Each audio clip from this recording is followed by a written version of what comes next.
In the distant year 2024, an ice age is upon us, and 99% of the world's population is dead, with only 2% surviving, all hidden in a train that never stops. This train has its own separate ecosystem and social classes. The rich enjoy a life of luxury in the luxury carriages, where they eat Michelin food every day. The poor are crammed into the dirty back of the train, eating egg white nuggets delivered from the front. It turns out that the protein nuggets they've been eating for 17 years are made from cockroaches. Looking down at the people grabbing the protein blocks, Paul couldn't bear to reveal the truth. So he continued on his way. The old man began to unlock the door, and just then the girl seemed to sense some kind of danger and yelled, "Don't open the door." But it was too late.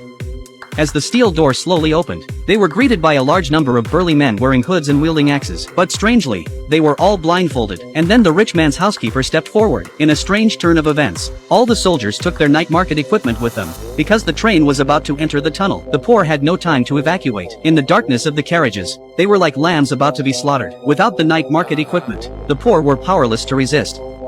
They were killed and wounded. At this critical moment, the team from the rear finally arrived with torches to support them. The mob was stunned by the sight. With torches in their hands, the poor quickly changed the tide of battle and beat the rich man's army to a pulp. In the midst of the fighting, Paul captured the housekeeper who was in charge of the rich man's army. Seeing that the housekeeper had been captured, the mob laid down their weapons and surrendered. The battle was finally over. Then the poor opened the water on the wagons to wash the blood off their bodies. The next day Paul decided to move on, because the only way to change the fate of the poor was to take control of the locomotive. So he decided to take the housekeeper as a hostage and continue the journey with a small group of people from the lower classes. Incredibly, even in this post-apocalyptic world, the first-class carriages were still cultivating a lot of greenery. As he traveled on, Paul was struck by the disparity between the rich and the poor. The rich enjoyed customized suits and fine food and wine and were dressed as if they were attending a banquet. Little did he know that this was just their daily routine. When they came to a classroom, there was a female teacher teaching the children. But it's not literature or science that the students are learning. It's a different kind of ideology that the teacher is instilling to make sure that when they grow up, they'll be absolutely obedient. At that moment,